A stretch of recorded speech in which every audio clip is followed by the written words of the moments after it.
tempo eu busquei um ombro pra chorar,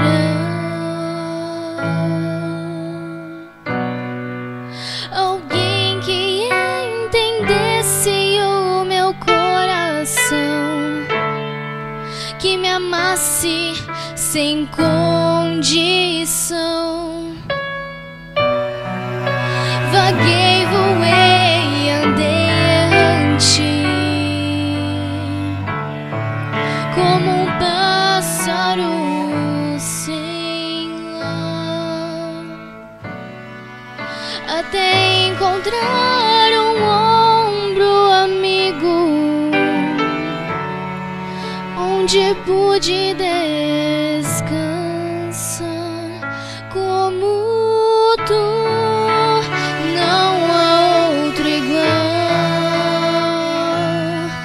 Que se entrega por amor, mesmo eu não merecendo, como tu, Senhor.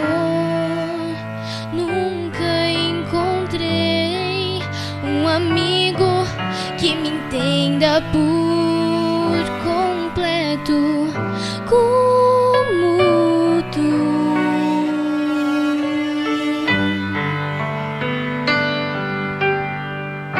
Lamento os dias que perdi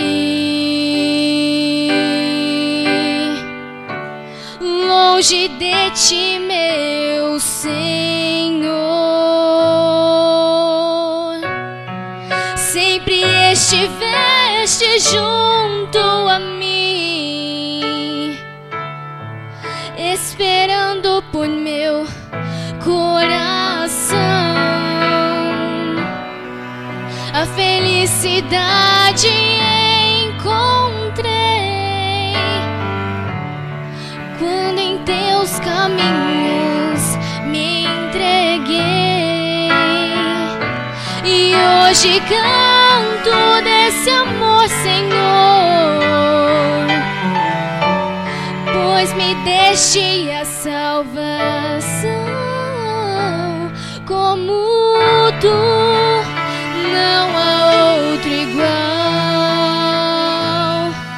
que se entrega por amor, mesmo eu não merecendo, como tu, Senhor.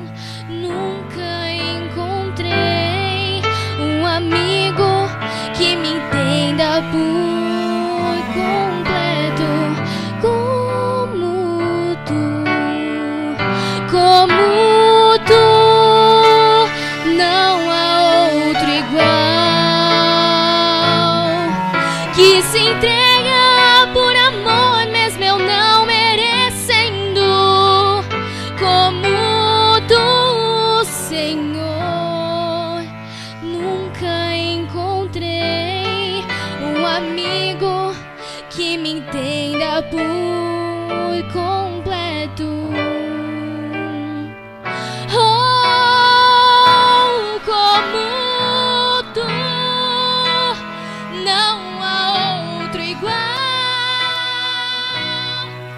Que se entrega por amor, mesmo eu não merecendo, como tu, Senhor.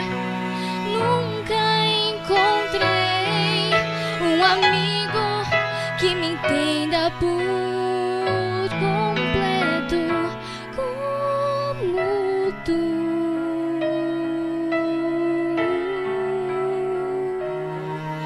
Não há outro igual, não há outro igual, como tu, Senhor. Não há outro igual.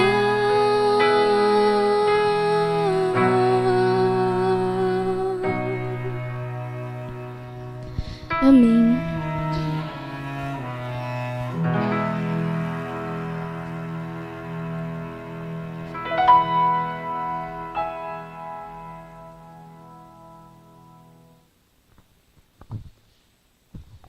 Bom dia, igreja. Estivemos hoje à noite aqui nesta igreja. Não foi? Sim. Nós adventistas andamos na contramão do mundo. Temos que andar na contramão do mundo em tudo. E andamos. Porque as demais pessoas vão dizer hoje à noite. Nós dizemos hoje à noite. Porque o sábado começou o pôr do sol de ontem. A Bíblia não ensina que a noite vem depois do dia. Que a parte clara vem depois da escura. Primeiro é a parte escura. Então estivemos hoje à noite aqui na igreja, iniciando então esse final de semana de reavivamento. Esse reavivamento e reforma do qual fala a serva do Senhor, que vai acontecer com a igreja de Deus nos últimos dias. Eu fiquei feliz nesta manhã, estava sentado ali, a irmã veio me comunicar que tem um casal aí que veio para te ouvir pregar. E esse casal é parente. Viu, Lorevina? Muitos anos que a gente não se via. Depois eu quero saber como é que você descobriu que eu estava aqui. Depois você vai me contar esse segredo. É um casal querido. São duas famílias, irmãos, que não são famílias de sangue, mas são famílias por amor. São duas famílias que há muitos e muitos e muitos anos, no estado de Minas Gerais, onde eu nasci, são duas famílias que vivem juntas.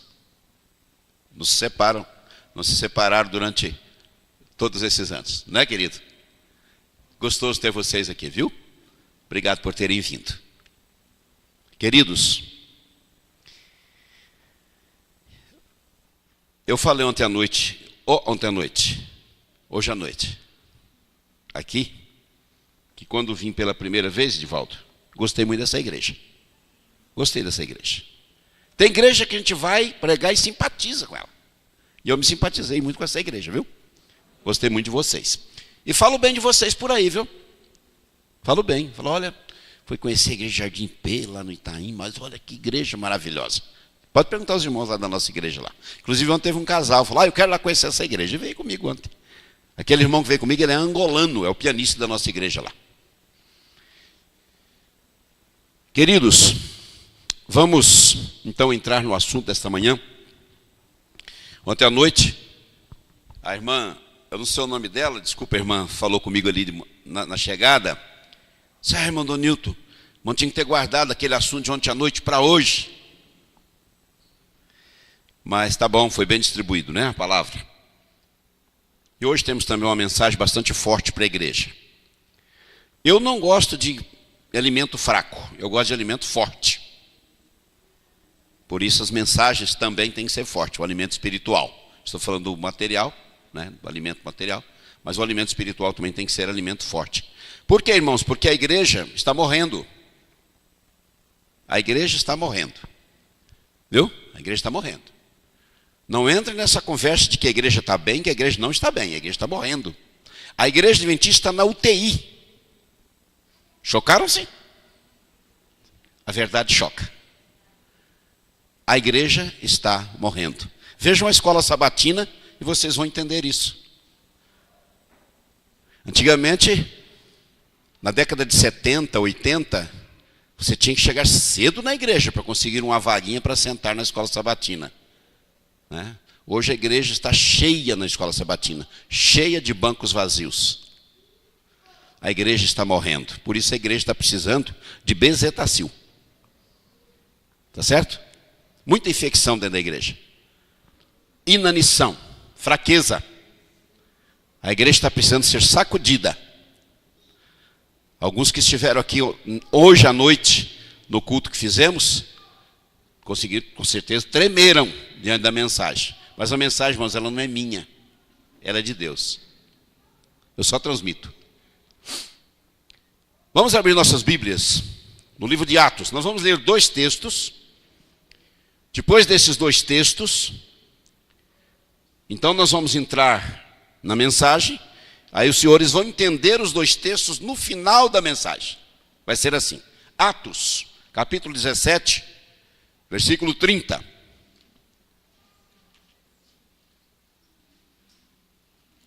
Atos, capítulo 17, versículo 30, é o primeiro, depois vamos ler um segundo. Diz assim, Atos 17, versículo 30.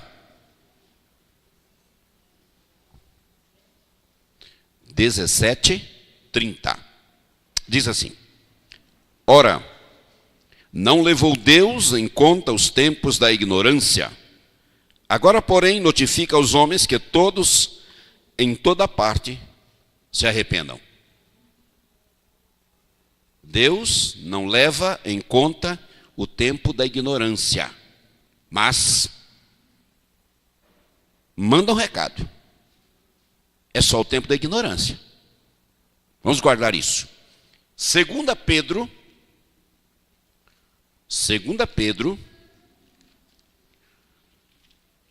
capítulo 3, versículo 9. São versos conhecidos da igreja, mas que usaremos como base para a nossa mensagem desta manhã. 2 Pedro, capítulo 3, versículo 9. Diz assim, não retarda o Senhor a sua promessa, como alguns a julgam demorada. Pelo contrário, preste atenção nessa palavra agora, ele é longânimo. Longânimo.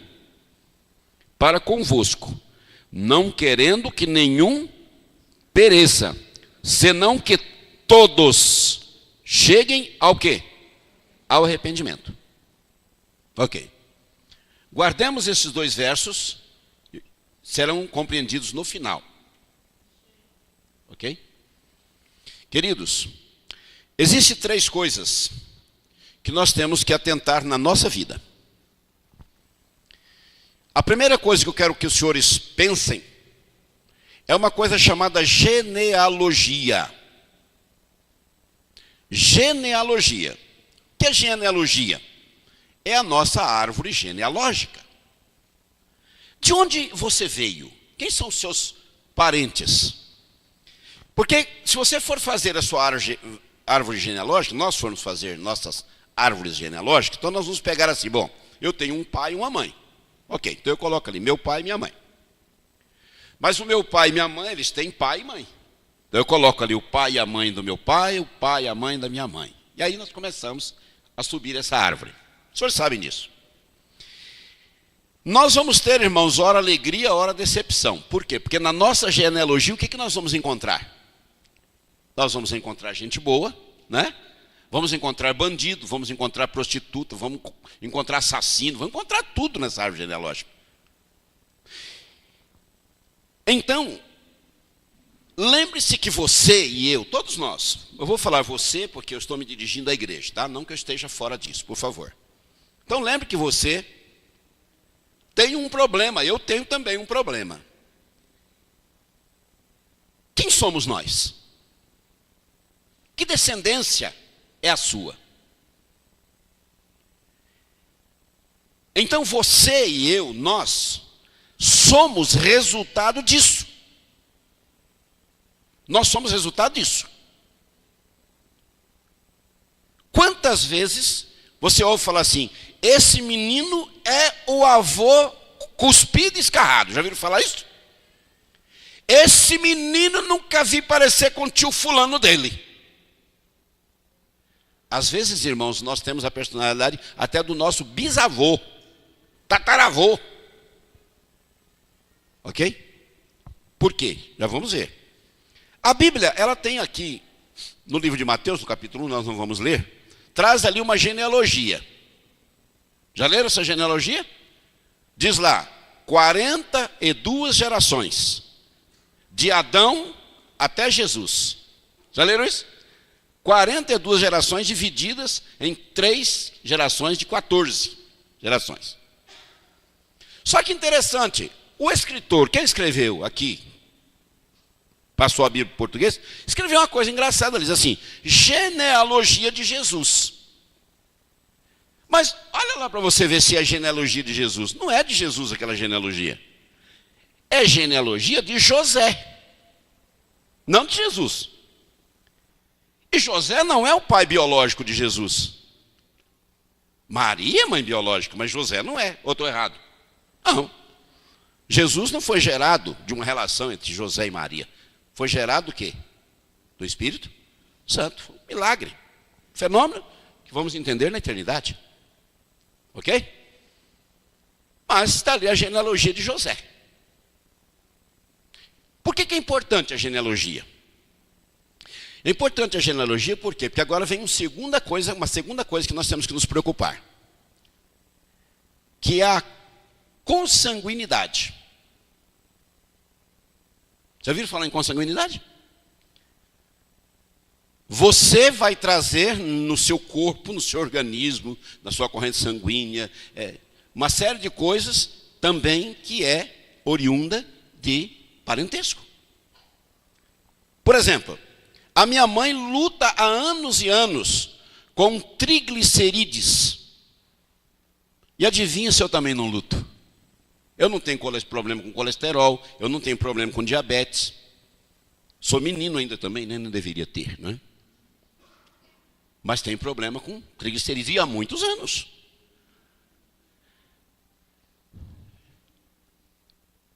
A minha mãe, ela enfrentava, ela fez um tratamento alguns anos atrás agora, aquela micose de unha. Bum! Eu não vou perguntar aqui quem tem micose de unha não, tá bom? Mas você sabe, eu estou falando de micose de unha porque para você ver coisa simples. Mas passa, irmãos. Passa. Vocês viram, por exemplo, aquela atriz Angelina Jolie, não é? Que mandou tirar os 2 seios. Mas que maluquice, ela não tem câncer de seio. Mas por que ela mandou tirar? Os irmãos acompanharam a história dela? A bisavó teve, a avó teve, a mãe teve, então ela falou, antes que eu tenha, tiro fora. Estão entendendo, irmãos? Consanguinidade. Agora eu quero falar do terceiro ponto, e esse é o principal que nós queremos trabalhar nesta manhã. É a hereditariedade.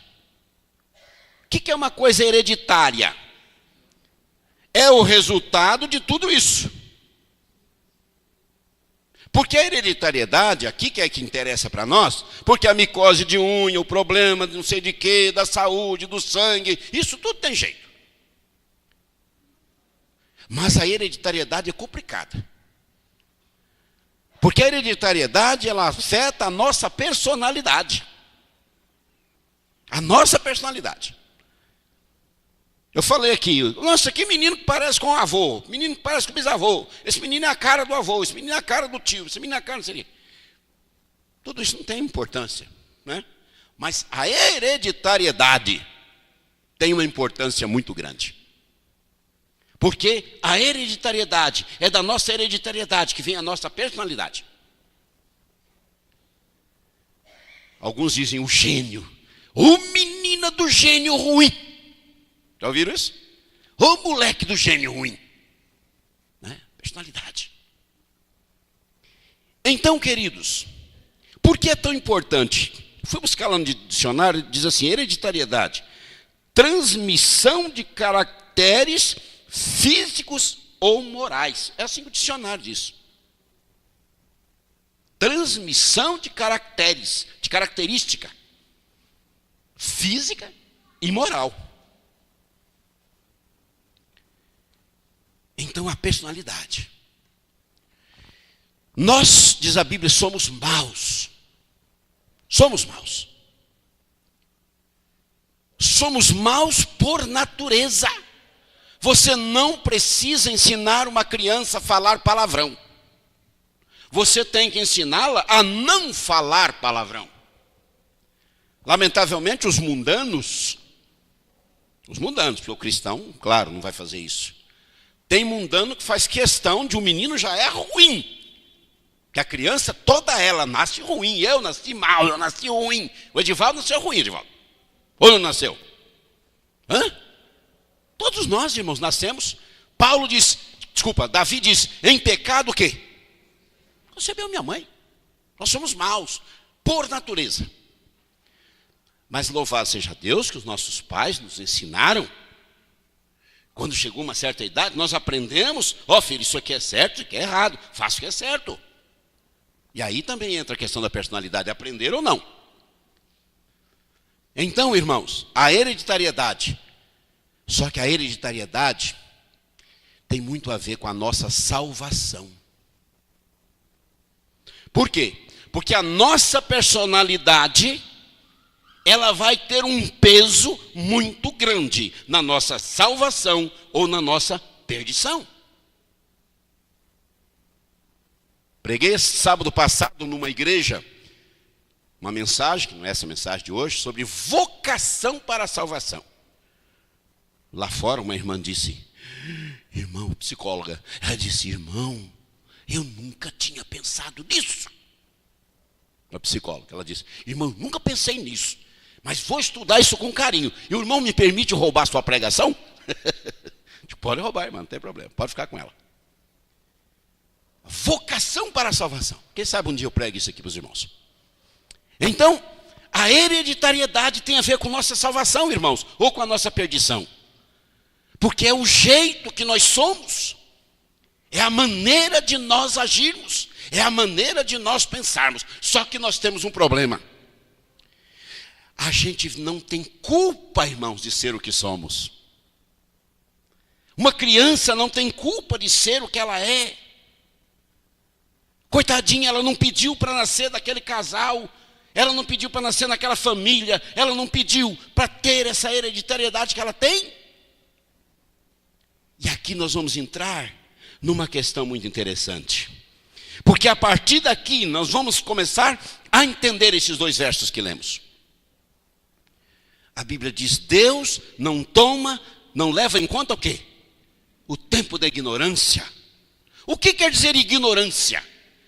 Tem-se usado a palavra ignorância de uma maneira errada, não é? De uma maneira errônea. Fulano, não sei, às vezes é o estúpido, né? Ele é estúpido. Assim, fulano é ignorante. Não, irmãos. A palavra ignorar significa não ter conhecimento. Então, nós não temos culpa do que somos. Nós não temos culpa. Por quê? Porque nós herdamos dos nossos antepassados, nós herdamos na corrente sanguínea as enfermidades, nós herdamos a personalidade, nós herdamos os caracteres. Que culpa temos nós? Eu não pedi para ter isso. Eu não pedi para ter micose de unha, não pedi para ter triglicéridos, não pedi para ter, sei lá, igual a moça lá, câncer. Ninguém pede isso, irmãos. E no campo espiritual é a mesma coisa. Por quê? Porque no campo espiritual, eu volto à questão da personalidade. Nós não temos culpa de ter a personalidade que nascemos com ela.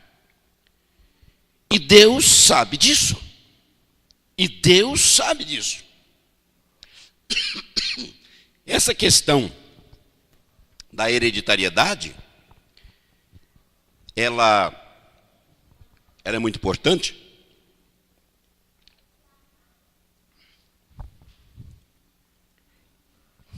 Eu vou contar aqui agora, Elaine, uma experiência. A Elaine vai confirmar a experiência que eu vou contar agora, que ela conhece bem os personagens.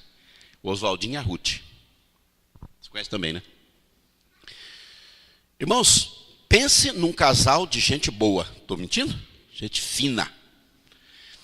Esse casal, eles tiveram 3 filhos. A menina e os 2 meninos. Né? E a menina, gente boa demais, né? Bem concentrada, casou-se muito bem, firme na igreja. Mas os 2 meninos desse casal, irmãos, já em tenra idade, quando um saía da FEBEM, o outro entrava. Sofreram com aqueles 2 meninos. Agora pensa num casal bacana, cristão, de verdade, mansos. Oswaldinho é uma moça, né? No personalidade, né? E eu um dia perguntei, Elaine, para Ruth. Falei, Ruth, me diga uma coisa. que se dá a situação desses meninos? Porque depois que eles se tornaram grandes, já não era mais FEBEM, era cadeia mesmo, né? Cadeião. Então a Ruth me deu a seguinte explicação. Ela falou, Adonilton, o negócio é o seguinte, do lado do Oswaldo você conhece a família, né? Nós conhecemos bem a família, pessoas dóceis, né? De bem. Do meu lado tem minha mãe. Minha mãe é uma santa, minha mãe é um amor. Então vê-se que a Ruth puxou a mãe.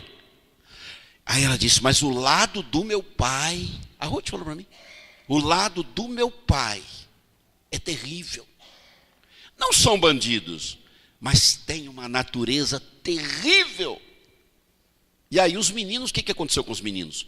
Somaram essa hereditariedade deles, mais o ambiente que eles foram criados, as escolas, o tempo, e se envolveram no crime.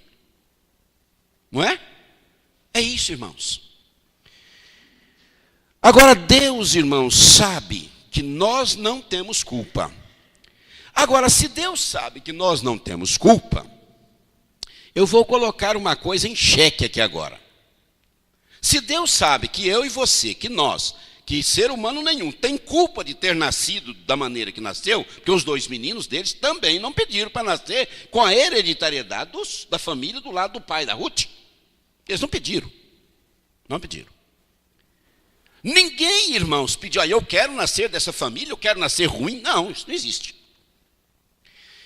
Então fica uma pergunta, eu vou colocar aqui uma pergunta. Se Deus sabe que nós não temos culpa de nascer desta maneira que somos, da descendência que nascemos, se Deus sabe disso, por que isso que nós vamos ler aqui agora vai acontecer? Às vezes a gente fica pensando, puxa vida, então Deus não está fazendo certo. Preste atenção no que eu vou ler, irmãos, aqui, no livro Eventos Finais, na página 155, só um trechinho da página 155, um trechinho pequenininho da página 156. Diz assim, o peneiramento de Deus sacode fora multidões. O peneiramento de Deus sacode fora multidões, como folhas secas. A sacudidura, o peneiramento que vai acontecer dentro da igreja não vai ser de pouca gente. Sou eu que estou dizendo, é o livro. Testemunhos Seletos, volume 1, página 479, foi escrito isso em 1876. Diz que vai haver uma sacudidura, um peneiramento dentro da igreja, e não vai ser pouca gente, vai ser multidões. Sou eu que estou dizendo, não, irmãos, está escrito aqui. Tem lugar que a gente vai pregar, o povo parece que quer bater na gente, né? Página 156 diz assim, a igreja talvez pareça como prestes a cair, mas não cairá. Ela permanece ao passo que os pecadores de Sião serão lançados fora no joeiramento. Joeiramento, sacudidura é a mesma coisa, é lançar fora o joio, né? A palha separada do trigo precioso. É esse um transe terrível, não obstante, importa que tenha lugar. É necessário que isso aconteça, porque senão a igreja não vai receber o Espírito Santo na chuva serôdia. Tem que acontecer.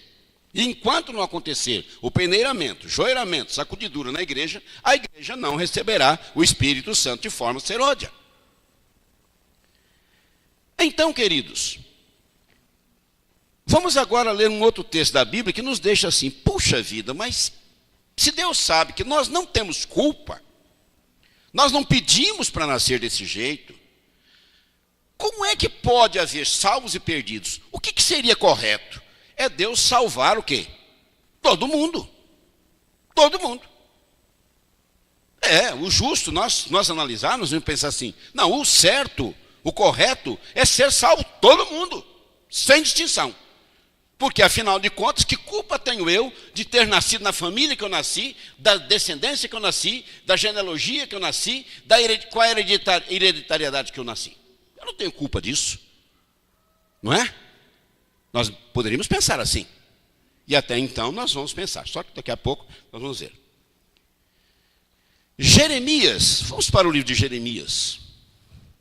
Jeremias, capítulo 25, e o versículo 33.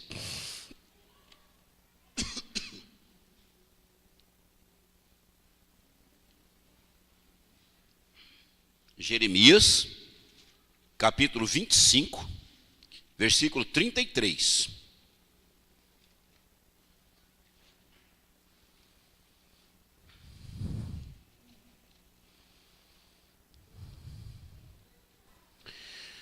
Diz assim: os que o Senhor entregará à morte naquele dia se estenderão de uma a outra extremidade da terra. Não serão planteados, nem recolhidos, nem sepultados. Serão como esterco sobre a face da terra. Muita gente, irmãos. Capítulo 25, versículo 33 de Jeremias. Então, irmãos, os perdidos, diz a Bíblia, serão como a areia do mar, em Apocalipse 20, e estarão estendidos pela face da terra, só os que estiverem vivos, na volta de Jesus, está falando aqui, né, nesse caso, fora os que já estavam mortos. Não é? Então, queridos, continua a pergunta. Então, agora eu faço a pergunta: aonde está o que nós chamamos de gargalo dessa situação? Onde está o gargalo dessa situação? Por que que Deus sabe que ninguém tem culpa de ser o que é? Ok? E, no entanto, vai ter tanta gente que não vai para o céu. Então tem um gargalo aqui, que nós precisamos entender. Como é que podemos entender isso? Para entender isso, eu vou pedir licença à igreja, eu vou usar agora uma coisa do mundo. Não se assustem, nem se escandalizem. Eu vou usar uma coisa do mundo para explicar isso aqui. Tá? Não é nada pornográfico, não é nada, né? Nada fora do normal. Mas para entender esse gargalo, por que disso aqui, eu vou usar uma coisa do mundo. Uma ideia de um homem inteligente do mundo, mas é do mundo. Na década de 70, era muito famoso no Brasil um escritor baiano da cidade de Ilhéus chamado Jorge Amado. A maioria aqui conheceu, leu talvez. Jorge Amado escreveu um romance, ele era um romancista, escritor de romances, baiano, muito inteligente, lá da cidade de Ilhéus, na Bahia. Viveu lá. E Jorge Amado escrevia coisas da sua terra. E ele escreveu um romance de uma menina, de uma mocinha, chamada Gabriela. Alguns dizem, eu não posso afirmar, alguns dizem que realmente Gabriela existiu, outros dizem que era ficção. Isso não tem importância nenhuma. E a TV Globo, na época, pega esse romance e transforma numa novela. Coisa que eu não aconselho ninguém assistir novela, ok? Falei sobre isso aqui hoje à noite. Então, fizeram uma novela, Gabriela. O nome Gabriela. Acho que era Gabriela Cravo e Canela, alguma coisa assim. Essa novela, onde eu quero chegar, que essa novela ela tinha uma música de abertura, cantada pela cantora Gal Costa, que dizia, o princípio da música dizia assim, porque a história de Gabriela era a história de uma moça rebelde. Ela não era uma prostituta, não era prostituta, mas ela era rebelde. Quem leu o romance sabe, ela não era prostituta, ela era rebelde. Era uma moça rebelde para os padrões da época. E a música dizia assim, eu nasci assim, eu cresci assim, eu sou mesmo assim, e vou ser sempre assim. Não é isso que a música dizia? Né? Se pegarmos, ouvirmos essa música hoje, você vai ouvir lá que é isso que começa a música assim. Não vou cantar um pedacinho dela não, pode ficar sossegado. Então, irmãos, aqui nós começamos a encontrar a resposta para este gargalo, para este dilema, para este problema. Porque vamos voltar aqui, se Deus sabe que eu não tenho culpa de ter nascido assim, por que vai tanta gente se perder? E vamos mais longe. Eu, por exemplo, já não me encaixo aqui, por quê? Vou explicar. Nesse outro segundo item. No primeiro eu me encaixo. Eu não tenho culpa de ter nascido do pai que nasci, da mãe que nasci, do avô que nasci, do bisavô que nasci. Não, não tem. E os meus defeitos são defeitos oriundos dessa hereditariedade. Mas tem um problema.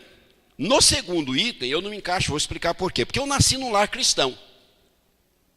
No lar cristão, eu nasci num lar cristão. Nós, né, Larvino? Nós nascemos num lar cristão.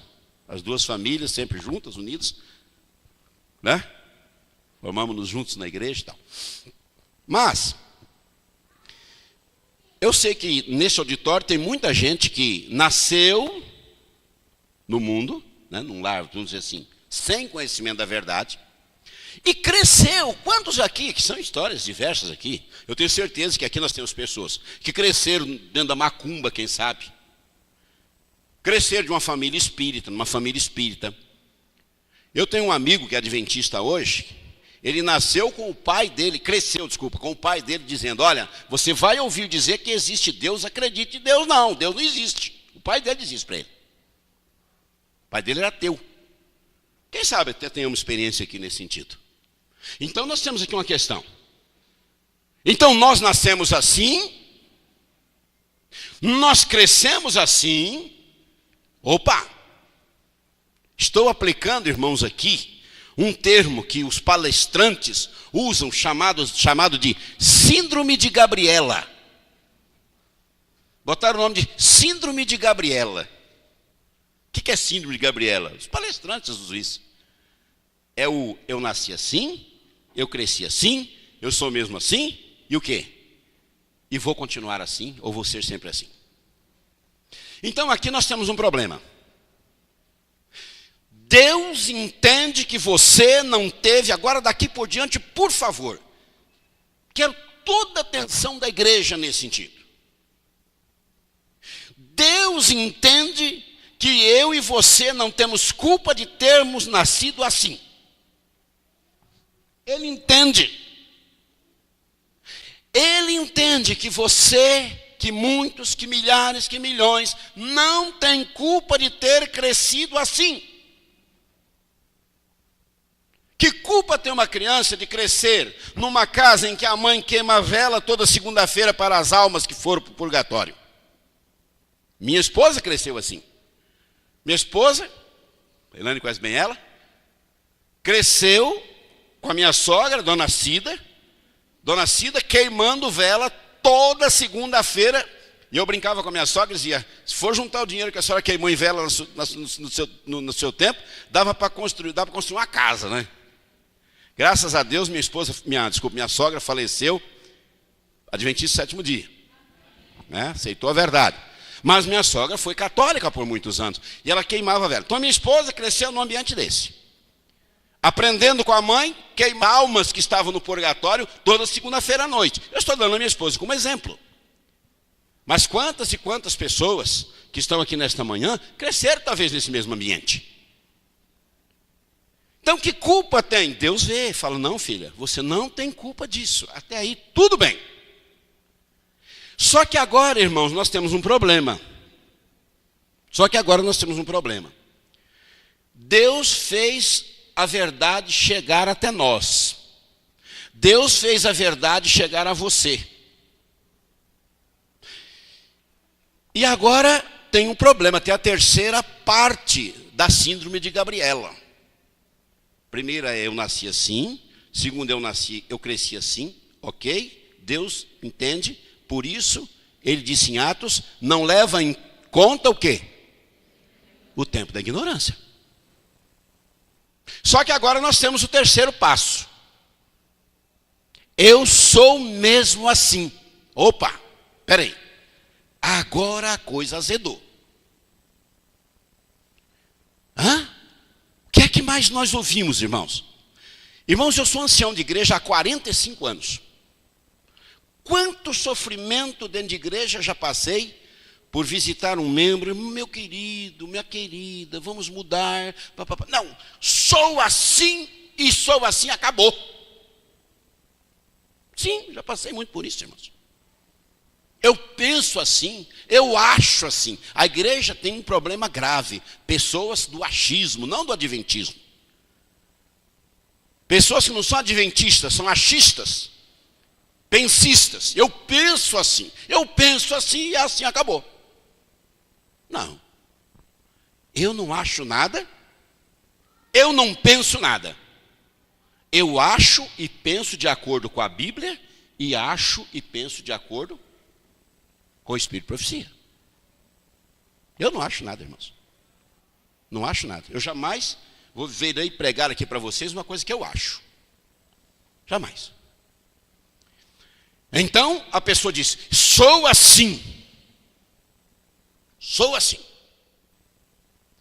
Nesse momento que a pessoa diz, eu sou assim mesmo,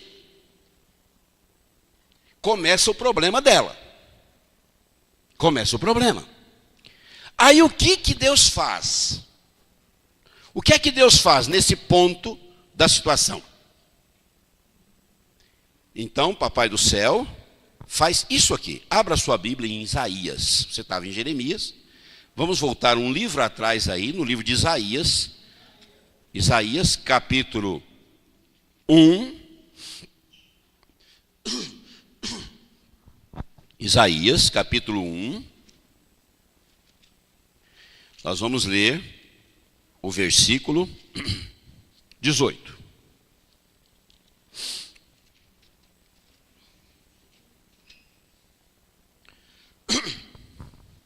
Isaías, capítulo 1, versículo 18. Então Deus, nosso papai, faz isso aqui. Ele diz, quando a pessoa diz assim, ele diz assim para você, fulano, filho, você não tem culpa de ter nascido no lar que você nasceu, da descendência que você nasceu, sem conhecimento nenhum, você nasceu num lar de pessoas ignorantes da palavra de Deus, não tem problema. Ele diz isso para todo mundo.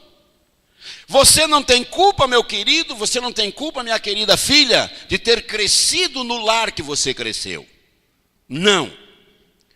Por isso eu perdoo tudo que você fez no tempo da sua ignorância. Mas agora, eu fiz a mensagem chegar até você. Você agora não é mais ignorante. Você não é mais ignorante. Lembra de 2 Pedro 3,9 que nós lemos? Lembra? Lá disse, Deus é longânimo para conosco. E Ele não quer que ninguém se perca.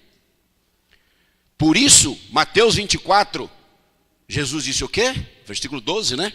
E o evangelho do reino será pregado a todas as pessoas. Para quê? Para testemunho.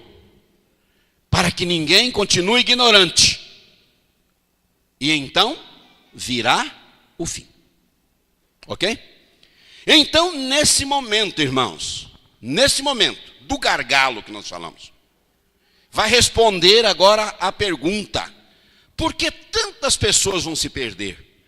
Se todo mundo não tem culpa de nascer onde nasceu, da descendência que nasceu, então aqui está a resposta. Verso 18 do capítulo 1 de Isaías diz assim: vinde, Deus chamando, venha, vinde, pois, e arrazoemos. O que é arrazoemos, irmãos? Vamos conversar. Vamos, filho, vamos, filha, chegar num acordo. Arrazoemos. Vamos chegar num acordo. Vinde e arrazoemos, diz quem, irmãos? O Senhor. Não é pastor da igreja, não é ancião da igreja. É o Senhor. Ainda que os vossos pecados sejam o quê? Como a escarlata. Eles se tornarão o quê? Brancos como a neve. Ainda que sejam vermelhos como o carmesim, se tornarão como a lã. Ah, mas o verso 20. O verso 20 tem agora uma coisa aqui que é interessante nós lermos também. Diz assim: mas se recusardes e fordes rebeldes, sereis devorados à espada, porque a boca do ancião falou. Hã? Não? Ué, será que a minha Bíblia está errada? Como é que diz aí no de vocês? Ah, a boca do Senhor, desculpa, eu li errado. Porque a boca do Senhor o diz, não foi o pastor, não foi o ancião que falou. Foi o Senhor. Estou te dando o quê? Uma chance de mudança. Não tem problema, eu não quero nem saber tudo que você fez no tempo de sua ignorância. Fui visitar uma membro de igreja que estava com depressão. Já batizada, há 5 anos na igreja. Estava com depressão. A depressão hoje é uma doença que está pegando meio mundo aí, não é?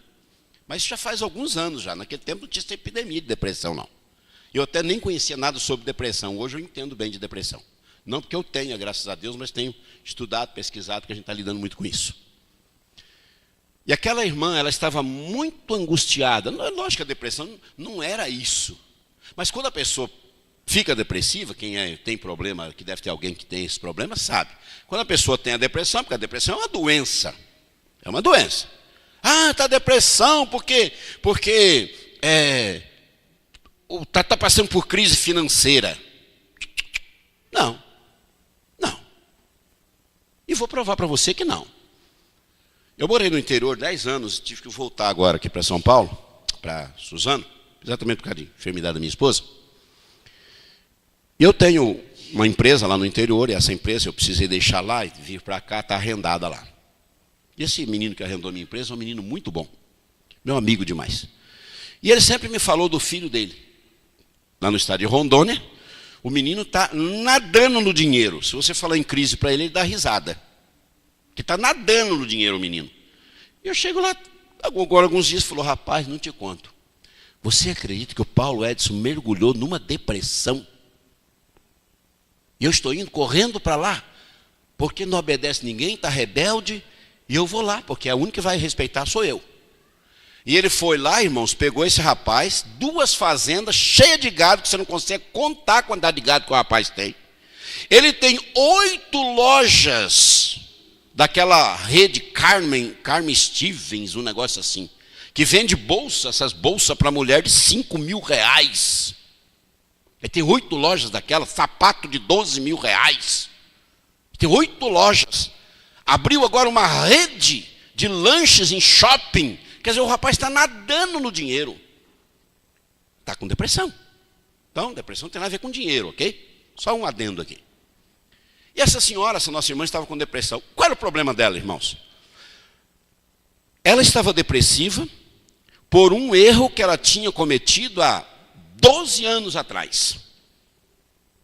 12 anos atrás. E essa irmã encontrou um verso na Bíblia. Olha só que interessante. Os irmãos conhecem o verso, nós vamos ler. Diz assim, o teu pecado te achará. Aquele verso fez com que aquela irmã ficasse arrasada. 5 anos batizada, cometeu o pecado há 12 anos, mas não contava para ninguém. Eu fui à casa dela, sentei-me com ela, disse, Alice, o que está acontecendo? Ah, Alice, estou aqui, eu sou ancião da igreja, era o primeiro ancião da igreja, o primeiro ancião é o subpastor. Nós sabemos isso. Eu estou aqui como pastor seu, estou aqui como confidente seu, o que conversarmos é que vai ficar aqui. Eu estou contando essa história, mas nem vou dizer o que é o problema.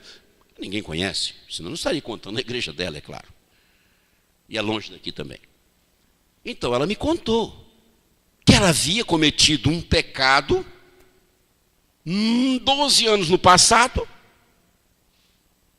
e leu esse texto, o teu pecado te achará. Opa!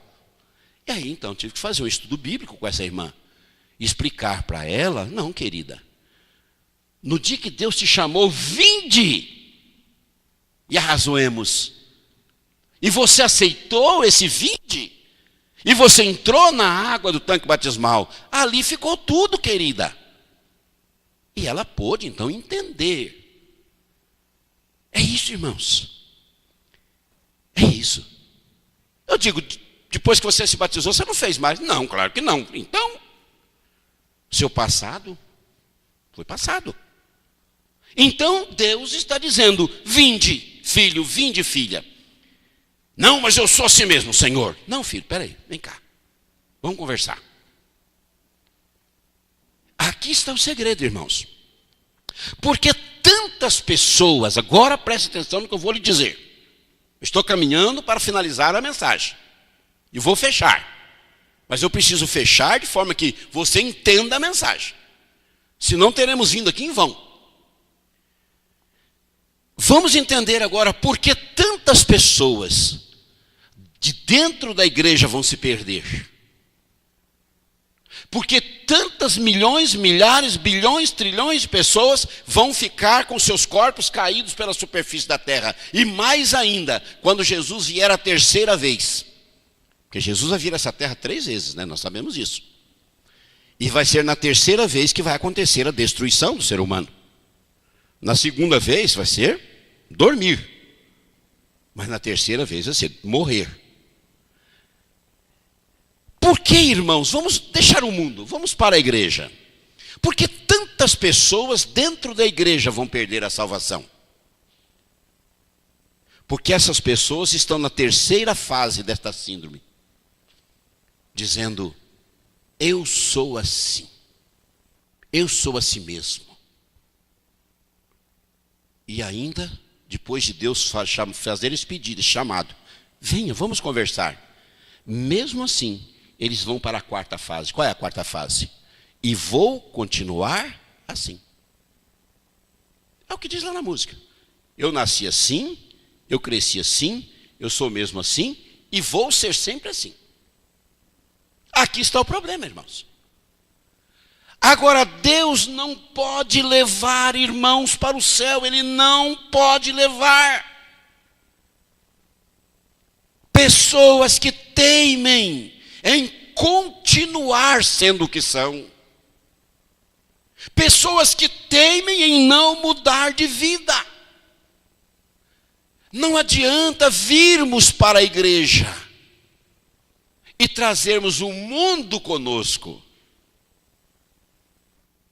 Não. Sim, irmão. Isso, nós vamos ler esse texto agora, faz parte aqui. Já vamos ler. Obrigado. Então, queridos, não adianta só virmos para a igreja. Não adianta. Tem um texto aqui nesse livro, nós não vamos ler, diz assim, a senhora vai dizer assim, e ter o nome no livro da igreja não é garantia de salvação. O problema é, eu vim para a igreja certa. Eu vim para a igreja que tem a verdade. Mas o problema é, eu vivo a mensagem que essa igreja me ensina? Abandonei o mundo ou trouxe o mundo junto comigo? Só vim para a igreja, mas trouxe os costumes, os gostos junto comigo. Aqueles que estiveram aqui ontem à noite, lembram-se do sermão de hoje à noite? Hoje à noite, lembra? Convoquei a igreja a fazer uma faxina em sua casa material e em sua casa espiritual. Qual é o título do nosso final de semana? Reavivamento. Fizemos um convite aqui para fazermos uma faxina. Contei aqui a experiência do nosso irmão Roger Morneau, que era satanista, ele adorava Satanás, na igreja de Satanás, um dia conheceu o adventismo, tornou-se adventista, escreveu 3 livros e tem um depoimento lindo e maravilhoso. E ele conta aqui, vou repetir aqui rapidinho, os irmãos que estavam ontem à noite me perdoem, só rapidinho, para os que não estavam. E ele conta a história dele, ele diz assim, que ele tornou-se adventista, e ele tinha muita amizade com os demônios. Ele conversava com os demônios eram companheiros dele dentro de casa, porque ele era demonista. Tranquilo. Você fica triste em saber que os anjos de Deus estão dentro da sua casa ou fica alegre? Alegre, eu fico alegre de saber que tenho certeza que o anjo do Senhor acampa-se ao redor dos que o temem. Acampa-se ao meu redor. E Roger Morneau tinha amizade com os demônios, os anjos caídos. Bom, mas ele se tornou adventista. E um dia o professor de Bíblia da igreja onde ele frequentava falou, irmão Morneau, como é que está a sua vida? Está tudo bem? Ele disse, irmão, está mais ou menos. Mas por que está mais ou menos? Ele disse, é o seguinte, É que os meninos, sabe os meninos do Lulu? Vocês conhecem o Lulu, não? Lulúcifer. Lulúcifer, é. Os meninos do Lulu não largam lá de casa. É mesmo, bate porta, geladeira, bate janela, bate porta e estão me infernizando, eu não consigo dormir. Não quero ir embora, não. Aí aquele nosso irmão, isso lá no Canadá, Roger Morneau, era canadense. Disse assim, irmão Morneau, deixa eu lhe fazer uma pergunta, é erro meu isso aí. Por quê? Deixa eu lhe fazer uma pergunta. O senhor já tirou de dentro da sua casa tudo que pertence a eles? Aí o irmão Morneau pensou, falou assim, olha, irmão fulano, na verdade não. Eu ainda tenho lá um candelabro que eu trouxe de lá e tenho 3 livros de lá. Falou, irmão do céu, joga isso fora o mais rápido possível. Joga fora, irmão. Enquanto o irmão tiver essas coisas deles dentro da sua casa, eles têm o direito de estar lá. E então a história, eu estou resumindo, tá, irmãos? Pegou aquelas coisas todas e jogaram fora. Agora, eu pergunto, os demônios podiam ficar lá? Não. Então, eu estava falando ontem à noite aqui, irmãos, enquanto o nosso povo não jogar as novelas fora, enquanto o nosso povo não jogar os filmes de sexo fora, enquanto o nosso povo não jogar um monte de bagulheira que é de Satanás, que está dentro das suas casas, enquanto nosso povo não fizer uma faxina na sua geladeira, jogar as Coca-Colas fora, jogar os refrigerantes fora, jogar a cervejinha sem álcool fora, jogar tudo que é porcaria que é do diabo fora, limpar a sua casa, o diabo vai ficar dentro da sua casa. Os demônios vão estar dentro da sua casa. Depois a pessoa pergunta, por que essa criança é tão nervosa? Por que essa criança é tão agitada? Por que eu e meu marido só vivemos brigando? É porque os demônios estão morando, não os anjos de Deus. É assim que funciona, irmãos. É assim que funciona. Jogue as novelas da Globo, de SBT, joga tudo fora da sua casa. Se você não tem controle da televisão, joga a televisão também. Joga fora. Porque enquanto o seu ambiente da sua casa estiver propício a eles, eles não vão embora. Estava contando para os irmãos aqui, essa noite, fiz uma série de evangelismo de 6 domingos, só sobre espiritismo e espiritualismo. Os irmãos diziam, ai, irmão Nilton, eu não sabia disso. Claro que não sabia, não estuda, como é que vai saber? 6 noites, só sobre espiritismo, o que é espiritismo, a origem do espiritismo e a origem do espiritualismo, e onde chega, irmãos, a contaminação das nossas casas. Os demônios estão purulando assim, dentro das igrejas e dentro das nossas casas. Infelizmente por isso. Porque nós estamos mantendo coisas deles dentro da igreja. E dentro das nossas casas. Voltando aqui. Então, irmãos, Deus diz, filho ou filha, calma lá. Você nasceu assim, você cresceu assim, você não tem culpa. Mas espera um pouquinho. Agora você conhece a verdade. Então, irmãos, por que Deus quer que nós mudemos? Por que é que Deus quer que nós não sejamos desta maneira? Eu sou assim mesmo, eu sou assim, e vou continuar assim. Porque nós não poderemos ir para o céu. Ele não poderá nos levar. Embora seja longânimo, embora Deus seja amoroso. Veja o que diz Apocalipse. Apocalipse capítulo 1, capítulo 21, Apocalipse. O capítulo 21 de Apocalipse, nós sabemos que fala da Nova Jerusalém e fala da nova terra. No versículo 27 do capítulo 21, diz assim, nela. O que é esse nela? É a Nova Jerusalém. O que é a Nova Jerusalém, irmãos? As pessoas são assim, nós vamos morar na Nova Jerusalém. Não, pera, irmãos, pera. Ninguém vai morar no céu. Ninguém vai morar no céu. No céu nós vamos passar só uns dias lá na casa do papai. Ele já está com os quartos. Nosso irmão mais velho, Jesus, falou, lá na casa do meu pai tem muitos quartos. Podem ficar tranquilos que tem espaço para todo mundo. Ou não falou? Ok. Nós vamos passar somente 1000 anos no céu. Ninguém vai morar no céu. Nós vamos lá, vamos passar 1000 anos com o papai na casa dele, vamos ficar lá uns dias com ele. Vamos fazer uma revisão no julgamento que já ocorreu.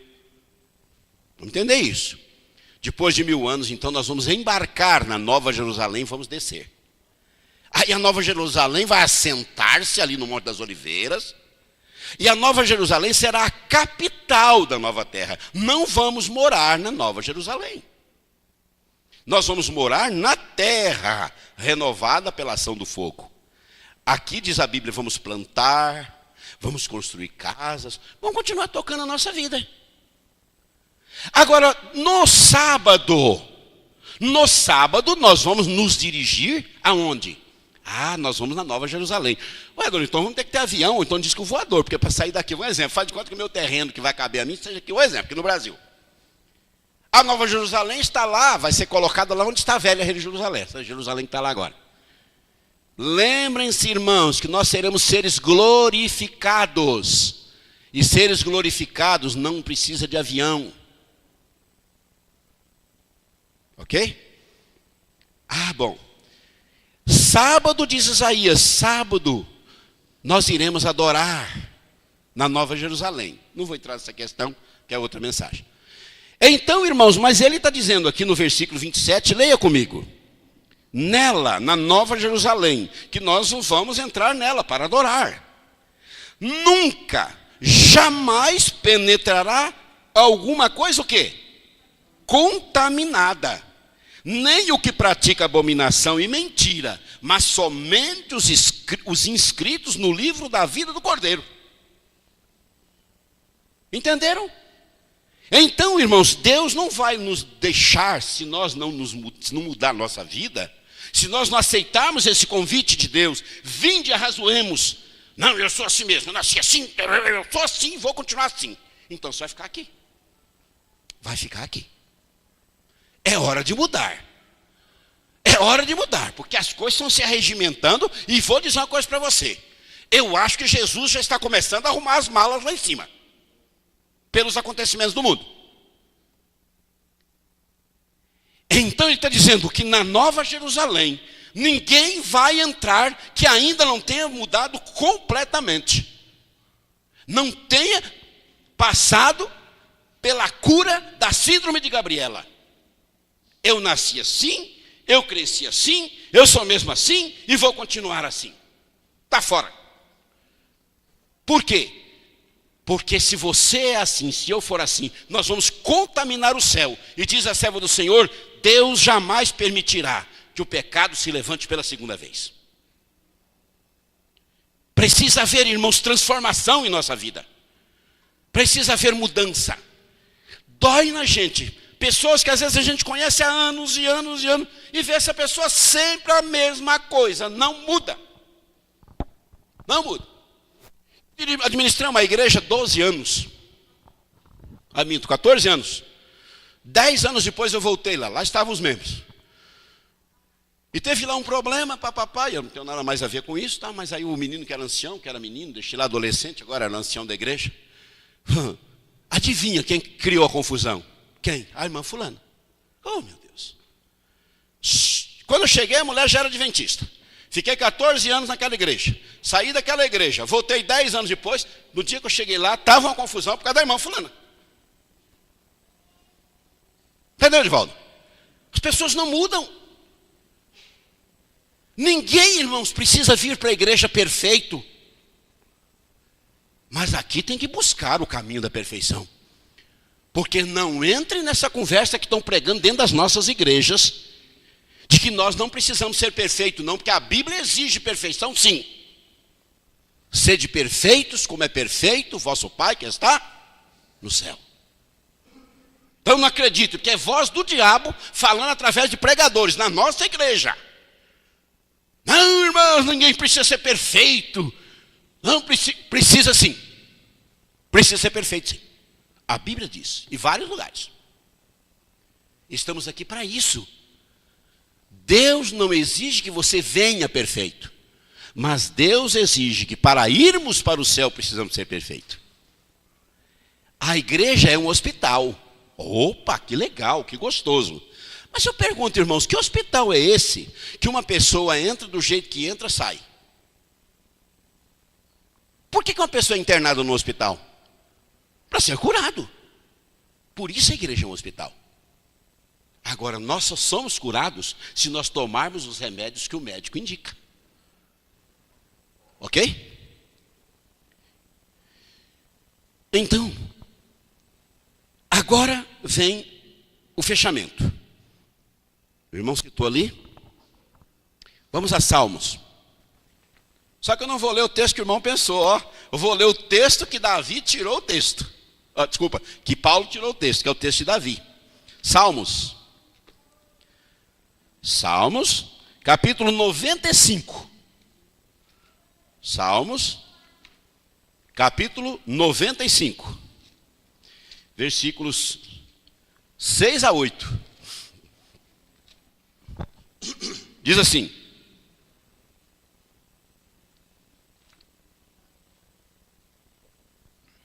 (95) de Salmos, versículos 6 a 8, diz assim: Vinde, adoremos e prostremo-nos, ajoelhemos diante do Senhor que nos criou.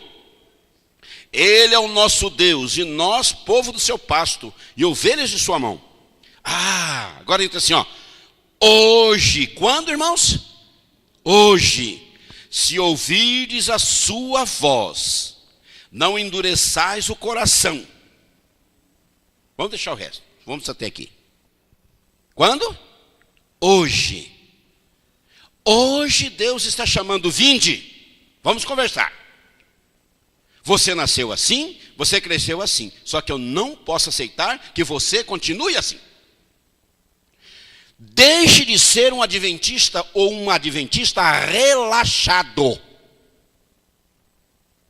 Um adventista, um cristão, um filho de Deus que se acha no direito de fazer os horários dos cultos, que se acha no direito de fazer o que bem entende da sua vida, e assim mesmo assim quer ir para o céu. Negativo, não vai para o céu, acabou. Não entrará na Nova Jerusalém gente que diz, eu sou assim mesmo, vou continuar assim e acabou. Quem manda em mim sou eu. Não, irmãos. Não. Deus manda em nós. Quem manda em nós é Deus. E o que está escrito aqui na palavra dele, ou no Espírito de Profecia, que também é a palavra dele, é para nós sermos transformados. Chega de hipocrisia. Deus não aceita hipocrisia. Com Deus não se brinca, queridos. Ananias e Safira eram um casal que achou que podia brincar com Deus. Vocês conhecem o resultado da história deles? Os filhos de Eli acharam que podiam brincar com Deus. Vocês sabem o resultado da vida deles. Chega de brincar com Deus. Encerro essa mensagem lendo o que nós encontramos, um trechinho pequenininho, no página 187 do livro Eventos Finais.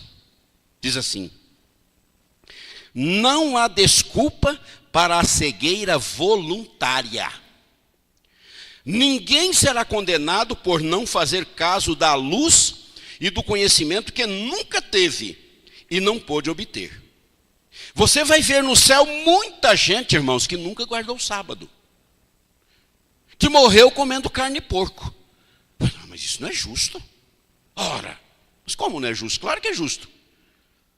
Nunca ninguém falou para ele que o sábado era o dia santificado. Ele cresceu, nasceu, cresceu, morreu, entendendo que o domingo era o dia santo. E nunca ninguém teve, a pessoa não teve oportunidade.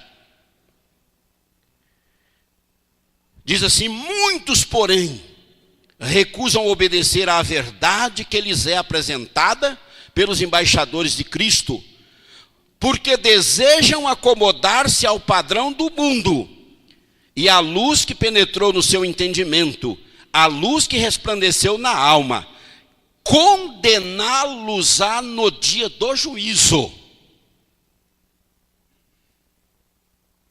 Vocês botaram ali? Rapaz, Edivaldo, que equipe que você tem, hein? Parabéns, irmãos. Olha, invejei, fiquei com inveja agora. Vou comprar o passe deles. Vou. Que beleza, parabéns, irmãos. Vejam, irmãos, vejam. Pessoas que insistem em continuar fazendo errado, sabendo que é certo. Não irão, irmãos, para o céu. Você quer ficar chateado? Paciência. Paciência. Diz a serva do Senhor que o que mais Deus precisa nesse tempo é de homens que não tenham medo de chamar o pecado pelo seu nome, porque a igreja está morrendo, porque os pregadores são covardes. Uns estão querendo fazer média com o povo, e os outros têm medo de enfrentar o povo. Eu não tenho medo de cara feia. Não tenho medo de crítica. Crítica para mim é tempo perdido. Usa essa saliva para falar de outras pessoas. De mim você vai perder tempo. Eu tenho uma verdade para pregar ao povo. Eu fiz um voto com meu Deus, que eu vou pregar. Eu tinha 19 anos, irmãos. 19 anos. Vou contar rapidinho o que aconteceu. Eu com 19 anos, um casal muito rico me chamou e falou: nós não temos filho. Nós vamos pagar a faculdade de teologia. Você vai ser pastor. Eu falei: não quero. Ah, mas você já é pregador. Mas eu não quero. Eu não quero ser pastor. A obra não vai me suportar. Eu vou perder 4 anos da minha vida, porque eu vou chocar com esses homens. Então, irmãos, eu falei: bom, Deus me chamou, eu não aceitei. Opa, perigoso. Mas aí eu fiz um voto com Deus. Falei: Senhor, eu vou ser um pastor autônomo. Aí eu fiz matérias do curso de teologia, me formei em teologia, mas não para ser pastor. Por isso eu sou um pregador autônomo, sou um pastor autônomo. Tenho minha vida, tenho minha empresa, tenho minha vida financeira. Não dependo da obra, não tenho carteirinha, não tenho nada, não sou pastor. Eu sou teólogo, não sou pastor. Ser teólogo é uma coisa, pastor é outra. Vamos deixar bem claro isso. Porque eu tenho uma verdade para pregar ao povo. Porque eu amo, irmãos, de paixão essa igreja. Eu amo essa igreja. Eu já fui acusado de apaixonado. Eu não sou fanático, vamos deixar bem claro isso. Fanatismo é burrice. O fanático, ele não tem razões. Eu não sou fanático, eu sou amante da minha igreja, amante da verdade. E eu estou vendo a igreja morrer. E eu me entristeço com isso. Quero fechar, irmãos, dizendo o seguinte: nossas mensagens não têm a finalidade de ofender, mas de salvar. Não tem a finalidade de ofender, não estou aqui para ofender ninguém. Quem convive comigo no dia a dia sabe que eu nunca ofendo ninguém. Mas a verdade, eu vou pregar. Até que deixem. Até que não me calem. A verdade eu vou pregar. Eu fiz esse voto a Deus e não posso voltar atrás. Espero ter sido útil para a igreja. Que Deus possa abençoar essa igreja. Que Deus possa abençoar, se eu tiver falado nessa manhã para uma alma, para uma pessoa, que tome a decisão de mudar sua vida. Já valeu. Amanhã à noite, nós teremos uma nova mensagem. Que Deus abençoe. Vamos encerrar cantando o hino de número 109.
venha todos já fruir a salvação.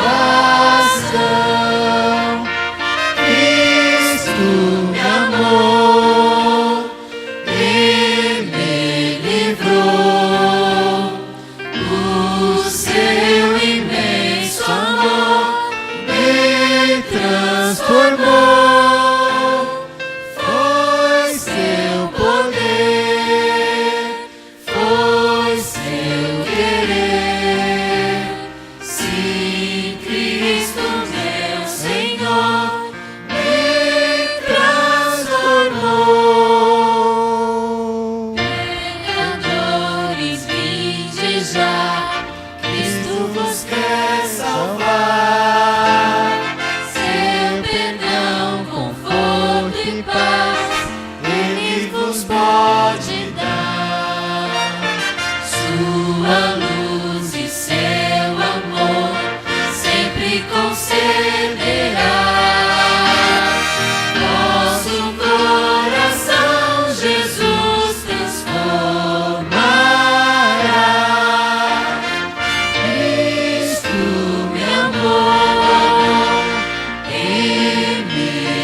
Oremos. Maravilhoso Deus, nosso Pai que estás nos céus, louvamos e te agradecemos pela tua compreensão conosco. Nós, querido Deus, fomos concebidos em pecado, mas o Senhor é longânimo para conosco, compreende-nos. Sabemos, Senhor, que temos que mudar. Até a volta de Jesus, teremos que nos aperfeiçoar, nos santificar. E queremos te dizer, querido Pai, que por nossas forças próprias é impossível. Por isso, Pai querido, pedimos o batismo do Espírito Santo sobre nós. Ó Deus querido, que possamos ser transformados todos os dias, que possamos subir degrau a degrau a escada que nos conduz à perfeição em Cristo Jesus. Que possamos, querido Deus, atingir o status de sermos semelhantes a Cristo. E assim, Senhor, possamos morar contigo na eternidade. Vá conosco, querido Deus, agora até os nossos lares, nos protegendo dos homens maus, perversos deste mundo. Que os teus anjos nunca tirem, levantem o acampamento de redor de nós.